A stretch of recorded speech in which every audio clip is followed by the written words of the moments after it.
Assalamualaikum warahmatullahi wabarakatuh. Alhamdulillah, hari ini saya Sri Irawati ingin berbagi ilmu tentang analisis komparasi independen sampel t-test menggunakan SPSS. Namun sebelum kita masuk kepada analisisnya, terlebih dahulu di sini saya memberikan materi dulu tentang analisis komparasi.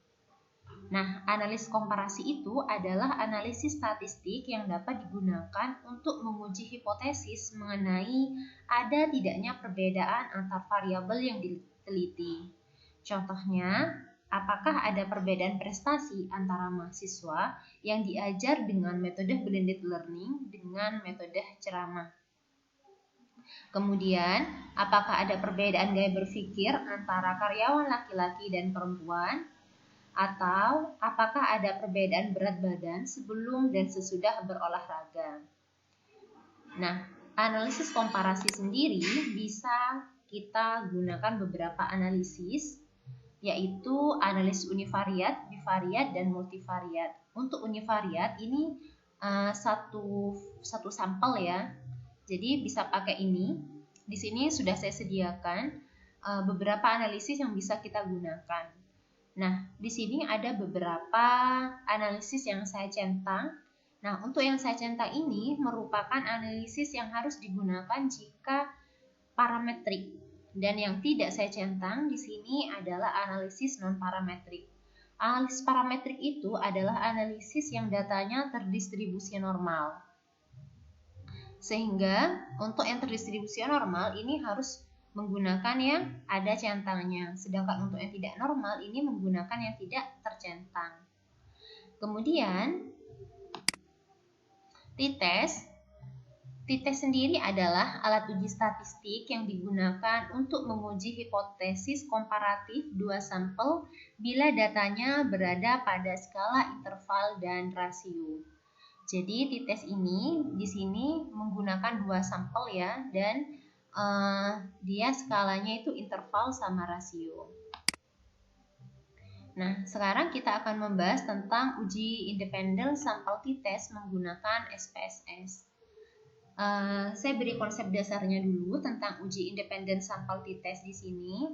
Jadi, uji independen sampel t-test digunakan untuk mengetahui apakah terdapat perbedaan rata-rata dua sampel yang tidak berpasangan. Artinya, data kelompok yang satu tidak tergantung dengan data kelompok yang lain, serta data berasal dari sampel yang berbeda. Jadi, untuk uji independen sampel t-test ini disyaratkan menggunakan dua sampel yang berbeda. Dua sampel yang berbeda ya. Jadi, antara dua sampel ini tidak tergantung satu dengan yang lainnya. Kemudian, dasar pengambilan keputusannya di sini jika nilai signifikan two-tilednya kurang dari 0,05, maka terdapat perbedaan yang signifikan antara satu sampel dengan yang lainnya. Namun, jika nilai signifikansi two-tilednya lebih dari 0,05, maka tidak terdapat perbedaan yang signifikan antara satu sampel dengan satu sampel yang lainnya. Nah, di sini kita masuk kepada contoh kasus. Nah, contoh kasusnya misalkan masalah penelitiannya adalah seorang dosen ingin mengetahui perbedaan hasil belajar mahasiswa yang diajar menggunakan metode blended learning dengan metode ceramah. Ujilah apakah ada perbedaan hasil belajar mahasiswa yang diajar dengan menggunakan metode blended learning dan metode ceramah. Gunakan taraf signifikan 5%. Jadi di sini ada dua kelas ya, ada dua metode, ada metode blended learning dan ada metode ceramah. Nah, kita akan membandingkan dua metode ini. Kemudian, hipotesis penelitiannya untuk H0 tidak terdapat perbedaan yang signifikan antara blended learning dan metode ceramah. Kemudian yang H1 terdapat perbedaan yang signifikan prestasi mahasiswa yang diajar menggunakan metode blended learning dengan metode ceramah. Nah, itu merupakan masalah penelitian dan hipotesis penelitiannya. Sekarang kita masuk ke pengumpulan data. Pengumpulan datanya Data penelitian dikumpulkan dengan cara memberikan tes pada dua kelompok mahasiswa yang terdiri dari 34 mahasiswa yang diajar dengan metode blended learning dan 33 mahasiswa diajar dengan metode ceramah. Jadi di sini ada dua kelas, yang pertama kelas blended learning dan yang kedua adalah kelas ceramah. Adapun untuk kelas blended learning di sini ada 34 mahasiswa. Jadi ini hasil dari blended learning 17, kemudian diteruskan ke sini sampai 34. Sedangkan untuk yang ceramah ini ada di kolom kedua, ini ada 33 mahasiswa. Diteruskan ke sini sampai ke sini. Nah, dari sini kita akan menganalisis data ini menggunakan aplikasi SPSS. Nah, caranya adalah kita masukkan data ini kepada data view SPSS. Di sini saya sudah menyediakan datanya, sudah saya sediakan di Excel ya, biar tidak lama. Ini adalah data dari nilai mahasiswa yang diajar dengan blended learning. Kita copy yang blended learning ini, Ctrl C, kemudian kita pindah di data view, langsung di data view ya. Kemudian klik kanan, kemudian di paste. Kemudian kita copy yang ceramah. Yang ceramah kita copy sampai ke bawah. Nah, sampai ke sini, kemudian kita Ctrl C. Kemudian kopinya langsung di kolom pertama ya, langsung di kolom ke sini. Langsung diteruskan di bawahnya tabel blended learning, kolom blended learning. Jadi langsung di copy di bawahnya, di paste. Nah, maka bentuknya akan seperti ini. Totalnya ada 67 mahasiswa.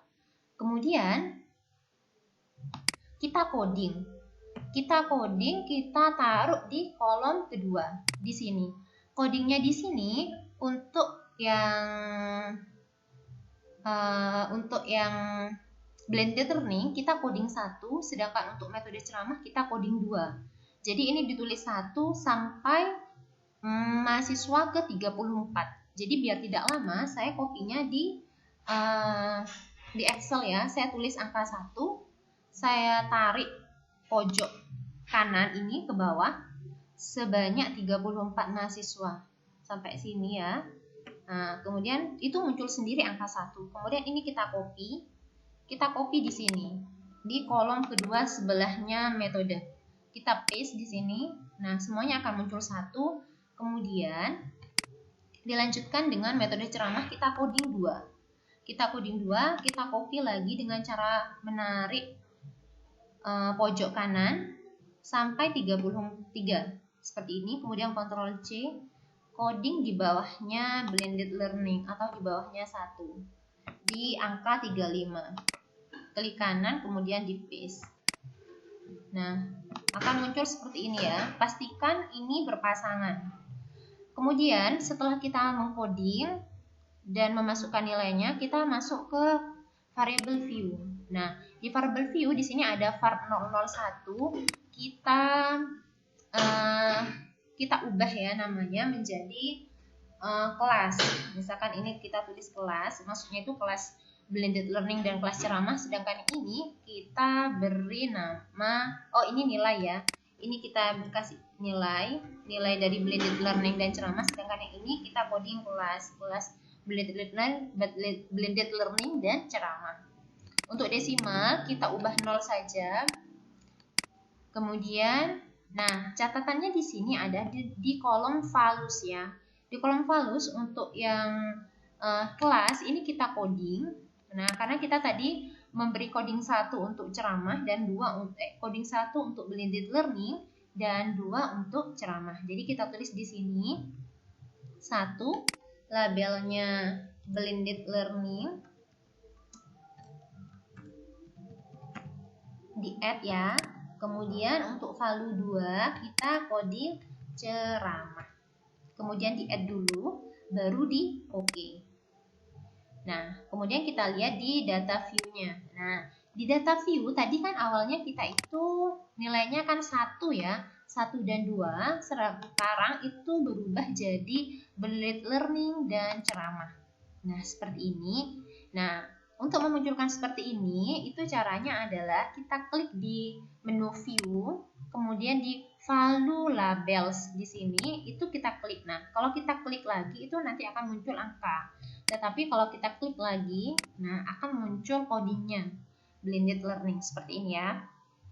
Nah, kalau sudah seperti ini, kita langsung ke analisis. Caranya adalah klik analyze, kemudian klik compare mean, kemudian kita klik independent sample t-test. Nah, akan muncul seperti ini. Untuk nilai kita masukkan ke test variables, sedangkan untuk kelas kita masukkan ke grouping variables. Nah, kemudian akan ada muncul tanda tanya seperti ini. Kita definisikan dulu dengan cara mengklik define groups.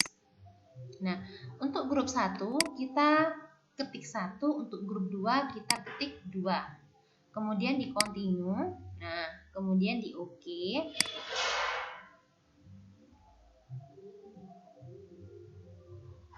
Nah, akan muncul seperti ini ya. Akan muncul seperti ini. Ini adalah hasil dari outputnya. Nah, ini outputnya ya, output dari SPSS-nya. Nah, output dari SPS ini kita definisikan, kita analisis hasilnya. Nah, ini ya, kita copy ke ininya. Saya sudah copy di sini.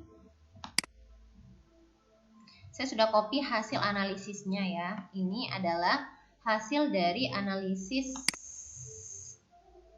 dari output analisis SPSS-nya. Ini ya. Nah, caranya adalah cara mendefinisikannya adalah, nah, jadi untuk outputnya di sini ada dua jenis output. Output yang pertama adalah grup statistik dan grup yang kedua adalah independent sample t-test. Nah, di sini kita analisis dulu untuk yang grup statistik ya, analisis data penelitian. Jadi berdasarkan grup statistik yang ini diperoleh rata-rata kelas blended learning sebesar 77,21, sedangkan rata-rata kelas ceramah sebesar 72,58. Nah, di sini blended learning 77, untuk ceramah 72,58. Nah, kalau kita perhatikan dari output yang ini, dari rata-ratanya, mungkin sekilas terdapat perbedaan hasil belajar antara kedua kelas ya. Namun, untuk menguji signifikansi perbedaan tersebut, kita harus memperhatikan tabel independent samples t-test-nya. Kita perhatikan output yang keduanya. Nah, dari output yang kedua, kita akan menganalisisnya. Yang pertama, berdasarkan signifikansi two-tilednya ya. Jadi, berdasarkan nilai signifikansi two-tilednya diperoleh 0,026 yang ini. Two-tiled. Jadi kita perhatikan kolom yang ini, kolom yang atas itu tulisannya 0,026 ya. 0,026 itu ternyata kurang dari 0,025. Itu artinya berdasarkan nilai keputusan yang tadi, itu kalau kurang maka kita menolak H0 atau kita terima H1. Sehingga dapat disimpulkan adalah ada perbedaan. Jadi kalau kita menolak H0 yang diterima adalah H1. H1 tadi bunyi hipotesisnya adalah ada perbedaan signifikan antara hasil belajar mahasiswa yang diajar dengan metode blended learning dengan metode ceramah. Itu cara yang pertama. Cara yang kedua, kita bisa membandingkan T-hitung dan T-tabel. Kalau kita perhatikan di tabel ini T-hitung. Nah, ini adalah T-hitungnya ya. Untuk T-hitung didapatkan nilai 2,286. Nah, ini adalah T-hitungnya. kita bandingkan dengan T-tabel. Nah, untuk T-tabel ini kita bisa menggunakan tabel T. Tabel T ini bisa kita peroleh di sebelah belakang buku metodologi penelitian atau kita bisa search di Google. Nah, ini adalah T-tabel ya. Yang mana yang kita perhatikan? Nah, untuk soal yang tadi kita menggunakan taraf signifikan 5%. Tetapi karena dia two-tiled, dia itu uji dua sisi, maka dia ini kita cari yang 0,025. Nah, atau yang ini ya. Ini yang bawah ini berarti satu pihak, yang ini yang atas ini dua pihak, uji dua sisi. Jadi kita perhatikan kolom yang ini, kolom keempat ya, kolom keempat di sini. Kemudian kita cari DF-nya itu. DF, cara mencari DF adalah yang ini ya, untuk DF. Nah, kalau DF itu kita bisa cari di sini di tabel t-testnya, ini DF 65. Nah, di DF ini di sini 65. Atau kita bisa cari di sininya ya, di analis komparasinya di sini kan ada ya 65, di sini 65 ya, DF-nya 65. Kita arahkan DF-nya ini ke angka 65. 65 kita cari 65 kolom keempat 1 2 3 4. Nah, di sini saya sudah memberikan tanda untuk tabel T65. Ini nilainya 1,99714 ya. Nah, di sini saya copy di sini 1,9971338 ya. Ya, di sini sebenarnya dibulatkan, atau kita bisa menggunakan Excel untuk menghitung T-tabel. Nah, caranya adalah seperti ini. Ini adalah T-tabel. Caranya adalah untuk menghitung T-tabel sama dengan tin V. Ketik tin V, kemudian buka kurung, kemudian ketik probability-nya atau taraf signifikan 0,05 ya. Kemudian titik koma, kemudian kita ketik DF-nya 65.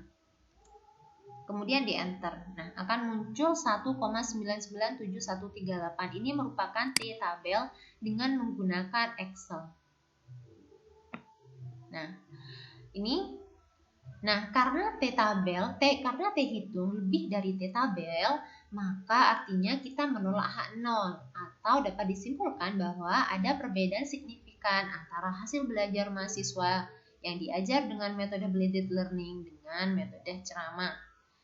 Nah, sehingga kesimpulannya itu ya, terdapat perbedaan yang signifikan.